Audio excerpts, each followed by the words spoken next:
It is my privilege to introduce Carol Priefert.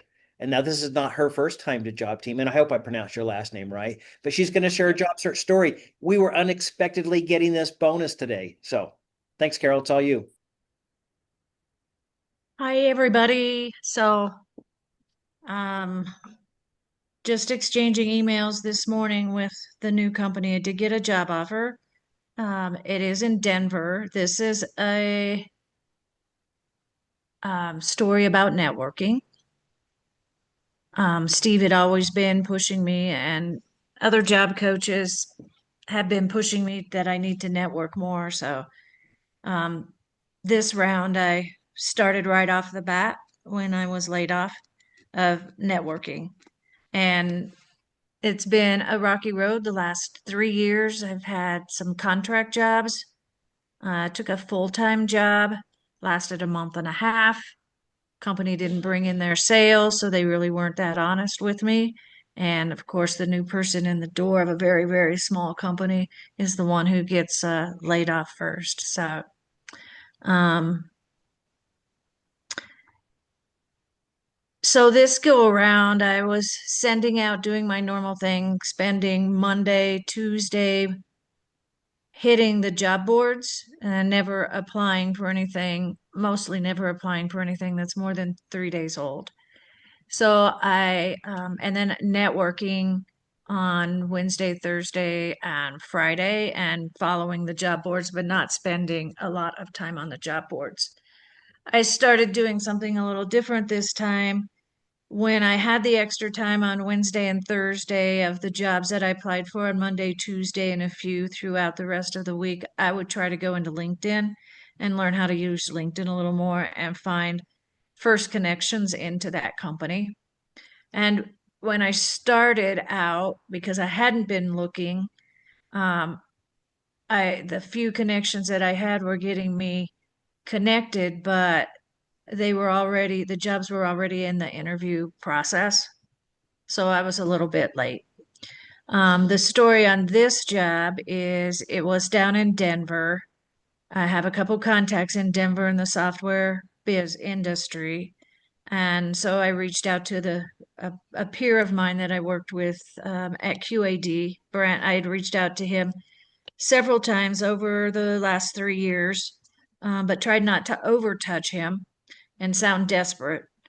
And so I said, hey, I'm back out on the job market, looking at Denver. Do you know of any companies um, out there? And he had mentioned this one company that he had a friend that worked there, and they're a very growing company with some great technology, but he didn't know much about them.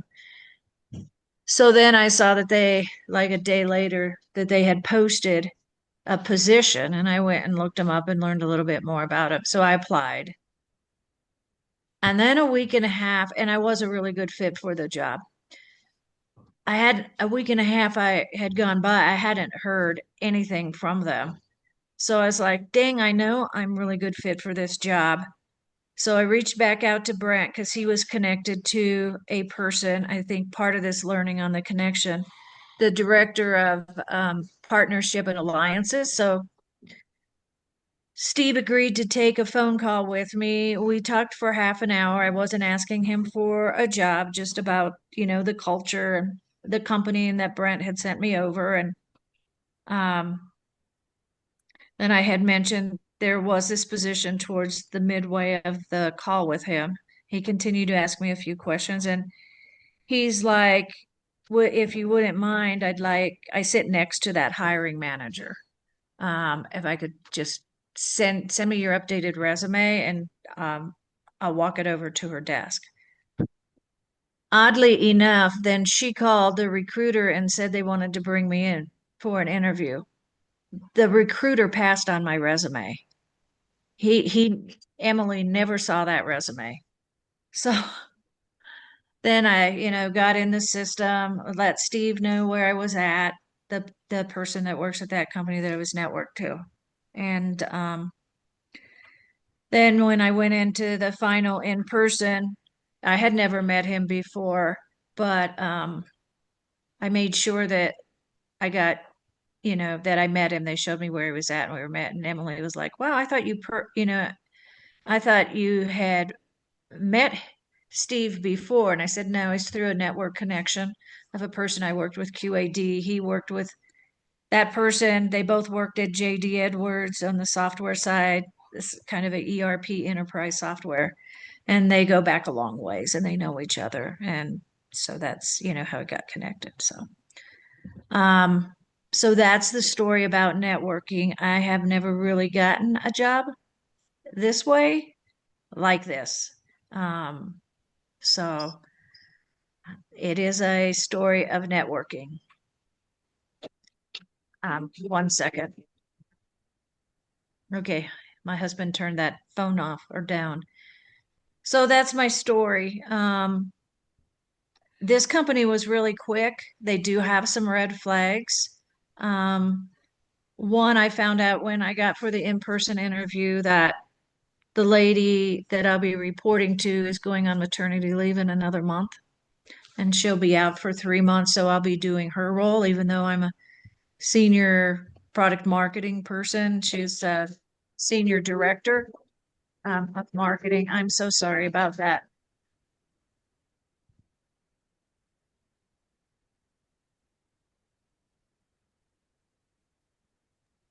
Well, he's trying to get his phone turned off, but having problems. Um, so one of the questions I have to the group, because I was trying to figure this out, and I don't think I've got it figured out yet. My last manager I thought would be a good manager at the previous company, and she just was not. It was not a good fit with her. How can I better tell or interview the manager? Because they never tell you the truth anyway. And I've had a couple managers in my career where I clicked really well. Unfortunately, those people haven't been hiring because they now work for small companies they started themselves.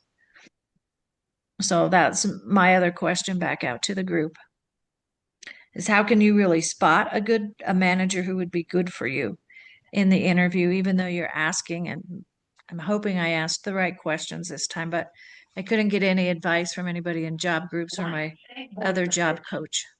Your messages, press 1.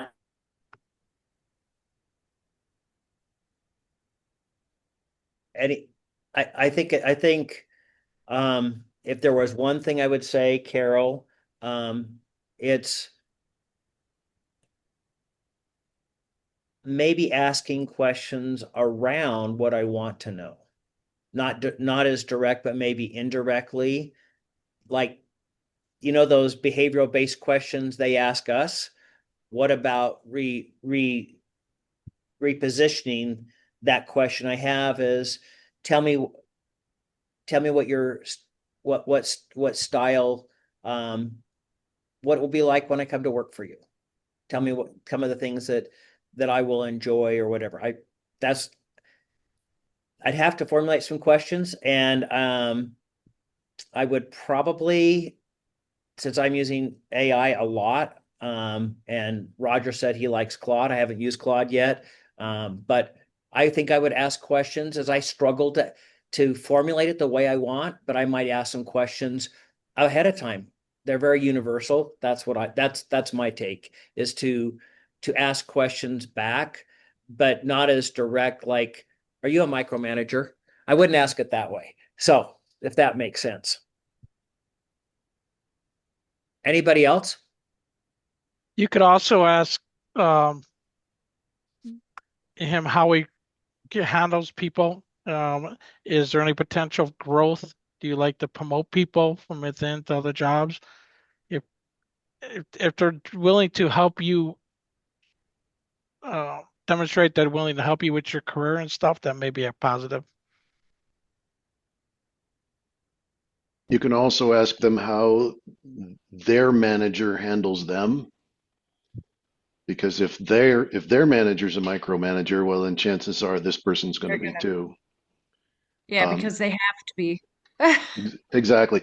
And the other thing is, if you have a chance to interview with people who also report to that same manager, ask them how the team operates.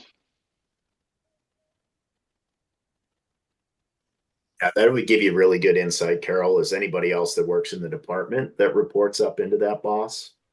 Um, I would ask the question, what are the qualities you look for in your direct reports? Right? And just leave it kind of open-ended and see what direction she takes that in. I think that'll give you an idea if they're micromanaging or, they give you a lot of the responsibility. And then I might even ask about what are the requirements, or, you're going to be going out on leave here. How can I help? What can I do? What are you going to need? What is the department going to need? Um, you'll have to make that decision, but you could get pretty specific about what the expectations are during that particular time. If that's something that's giving you a little bit of consternation, I would address that head on. Great advice, guys. Who else? Anybody else?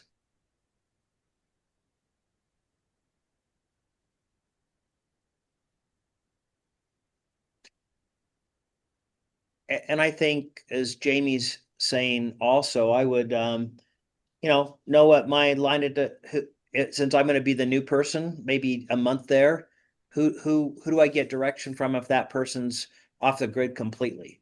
I expect that might be the case, that if they're on maternity leave, and some companies tell them, you're on maternity leave, don't read emails, don't do anything. I don't know, my daughter had a baby in January, and she was pretty much told from Intermountain Healthcare to, you're on maternity leave. So a lot of what everybody's saying, I've already done in some form or fashion in the interview. And so I'm still not, all I can do is hope. That's why I'm saying I feel like in several jobs, they've not really told the truth, especially around the micromanager part. But I do like the question. I think it was Mike that said, how does the manager manage?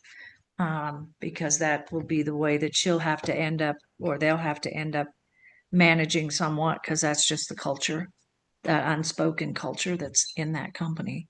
So And the other thing most likely I learned, it will be the manager. It might most likely be, you might be reporting to her manager.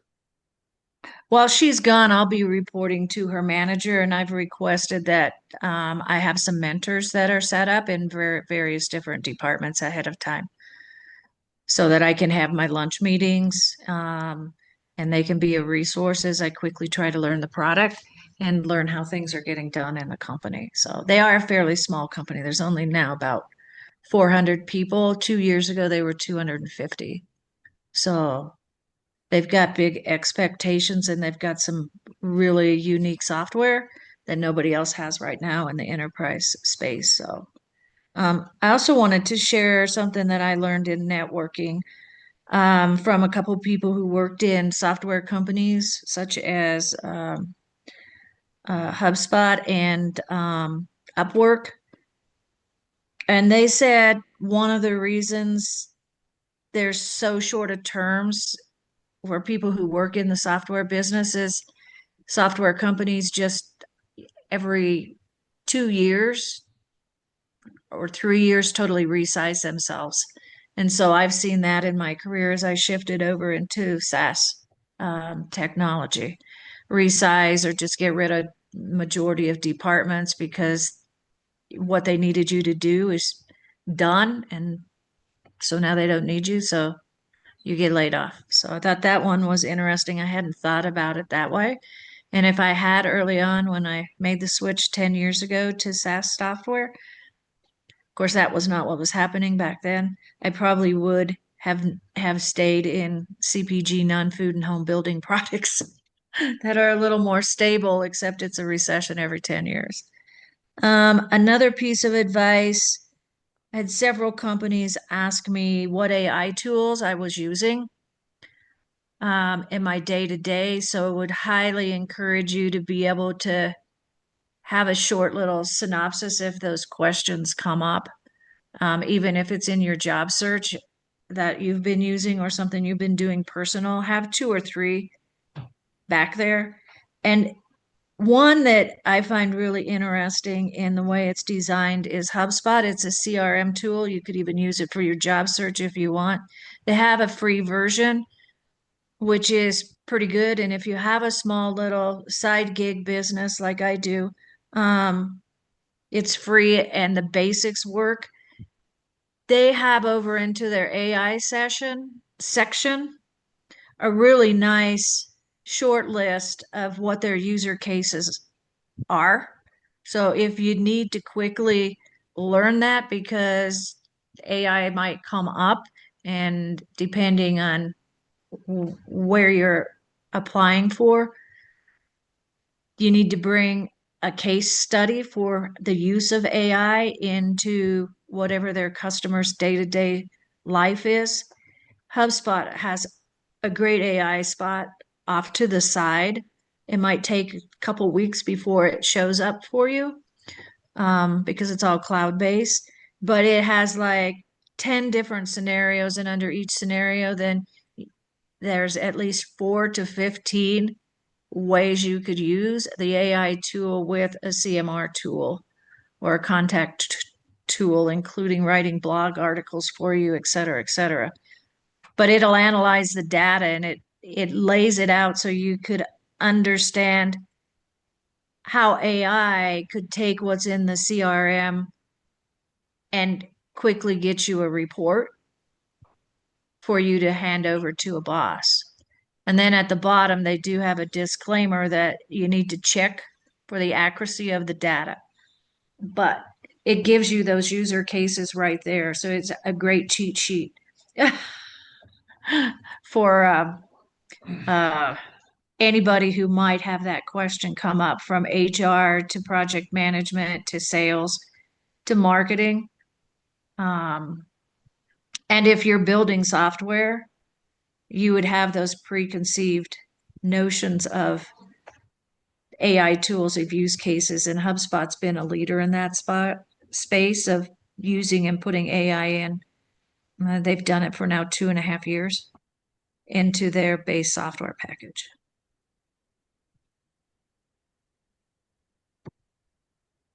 Cool. I didn't even know that. And is there more, or should I add other Oh, people? I'm done. Okay. I'm So done. I'm gonna do this as we normally do here. I'm gonna put people on screen with you. Actually, I'll put the first person who's not going to be on screen. Mike, you're first. Well, Carol, congratulations. Successful networking always it feels good when it works. And in fact, it's probably good for your side business as well as any kind of career. Um, I'm very happy for you. Yeah, I my don't have any side questions. business is lawns and taking care of pets. Hmm. But I live in a very dry area, so you might get to mow a lawn once or twice a year. But they are fairly big lawns. They take several hours. Golf course size, huh? Uh, half an acre. Yeah, yeah. Hmm. It's what riding lawnmowers are for, right? Yeah. I once worked for a company that the founder started out mowing lawns at a golf course, and that's where he gained his sense of quality for work. So, Yeah, they're very meticulous if you're on a good course. Woo. mhm. And Mike, I'd love to take one of your classes. So if you ever have an online class that's not too heavy, as a market researcher, I could probably learn a bunch from you, or a data analyst person. Well, I'll tell you what, we could just, well, the class that I teach is for BYU online, um, which, I don't know if you want to sign up for that or not, but if you want to just have a little custom conversation about certain things, let me know what you're interested in and I'll do my best. Okay. Send me the link to your class when you get time.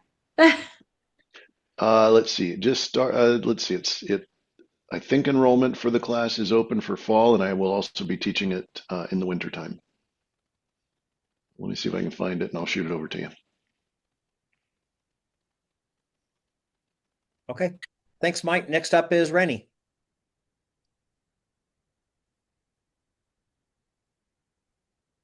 I'll echo the same. Congratulations, Carol.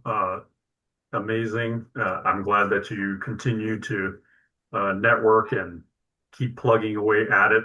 I don't have any questions because I know your journey and you've done a lot on that front as far as connecting with people and looking for ways to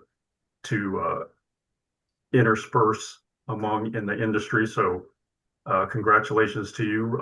All the best. And I'm looking to see you win. Me too. And Rennie was one in my network when I was talking to him. He's like, "You have to network, Carol. Keep networking." And I'm like, "Ugh, do I really have to?" A fact that I also learned is on LinkedIn, only about 16% of the people are on there on a daily basis, and most of them are recruiters. So go ahead and see if you can find their contact information in that contact area and send them both ways, a LinkedIn and their email. All right. Next up is Carl.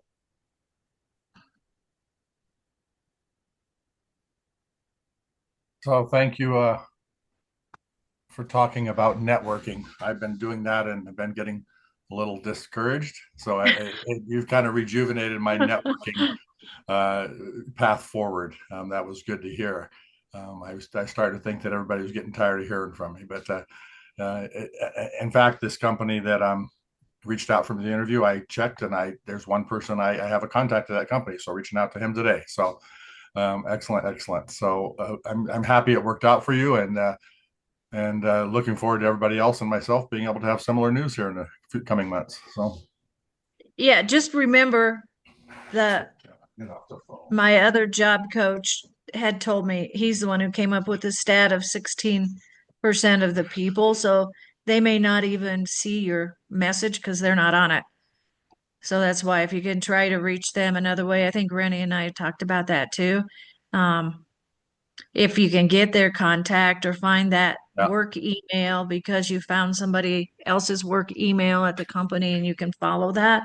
And the nice thing with people returning back to the office, you could always call their switchboard and you might get to their cell phone. I hadn't tried that yet, but I was about ready to on a couple cases. good luck. Okay. Thanks, Carl. Carol, I just sent you the link. Thanks. Next up is Jason. Just everybody's sentiments of congratulations. It's a long journey, and it's inspiring to me when people are getting jobs. It's deflating when you have or hear people that just can't find something, and so it's inspiring that you found a job, and the networking side of that is inspiring to me too. I've kind of found that it's way more networking than it is applying that's getting the success. And so being able to bypass or find a way to bypass the ATS and the recruiters to be able to get it to somebody, and somebody on there get your resume on their desk is a success. So thank you for sharing your story, and congratulations. Thank you. Good luck on your job search too. You're pretty new out there in that search world. Yeah, thank you. Okay. Next up is Roger. Hi, Carol. Well, congratulations on getting your position. It is kind of interesting that a lot of people who have landed jobs play a main part of it on reaching out to other people, contacting them. So it's definitely something that Steve has mentioned before, that it's very important to establish some contacts with companies. So I'm glad that you got a job, and I hope it all works out for you. Me too. Yours is coming, Roger. You're getting close. Hopefully. So Okay. Next up is Jamie. Yeah, Carol, that's great. Congratulations on getting the offer. That's fantastic. I think it's interesting. I've had a couple of positions, my last two positions that I've accepted. And my advice to you would be just make sure it's the right fit, right? There's a little bit of commuting for you. There's some time away. I think we all naturally have a tendency to get maybe a little bit desperate at times, right? In this search. Um, but I think deep down, if you're able to connect with this manager and you have a good gut feeling about it and the people that you have met there, I think at the end of the day. And it's hard. It's hard to balance that. But I think in my particular journey, my 2 jobs ago, I took one because I was unemployed for 7 months and I was worried about financial stuff. Um, and I did it, and it was a company that I didn't necessarily want to be at necessarily. It wasn't a big market share leader, but I did it because I kind of had to. And looking back at that now, um, I don't know if I made the right decision. And you can always question yourself, right? But my advice to you as you go through this is, in your soul, in your heart, in your body, right? Like, are these good people? Is it a competitive advantage of this software over what else is in the marketplace? Is this a place where you can be for 5 years, 10 years, 15 years, whatever it may be? Just ask yourself that question, I would say, because I think, we all have a tendency to try to balance this thing as we go through this process. And I think it's good for all of us just to be super honest, and maybe we need to wait for the next best opportunity. So this one feels good, and the interview process felt good. It Good, was the day that I did on-site and met with like 7 people. That was a little bit tiring, but was good dialogue with everybody. So, good. you know, you can only see what you can see until you get inside. Yeah, And they don't burn and churn employees, so I think that's good. Um, good. Jamie, can you connect with me on LinkedIn? Sure. Yeah, without a Okay, doubt. because your name's pretty common and mine's not. So, Absolutely. Okay. All right. oh, and I have some good CPG non-contacts, Jamie, Okay, um, from Whirlpool days. Just FYI, great. Thank you. they could be a help. Next up is Arian. Hey, Carol, thanks for sharing your story and congratulations on getting your offer. Um, you do see, uh, it feels like, like a weight's been lifted off your shoulder. You do seem like, I don't know, acting like more, I don't know, free-spirited or something. I don't know exactly what the right term is, but uh, I'm happy for you. No questions really, but yeah. And I think yours, because of your location, is going to be a lot of networking. And as an introvert, that networking part is really, really, really hard. Yeah, yeah, But you're in a definitely. growing field, and if you can talk analytics, how it's going to affect your job or how you're using analytics, and then checking over your numbers and the reports and what you're handing off to others or giving as presentations will go a long way in an interview when they ask you. So tee those up. Okay, thanks for that advice. Appreciate it. All right. I guess I should put myself on here occasionally. Um,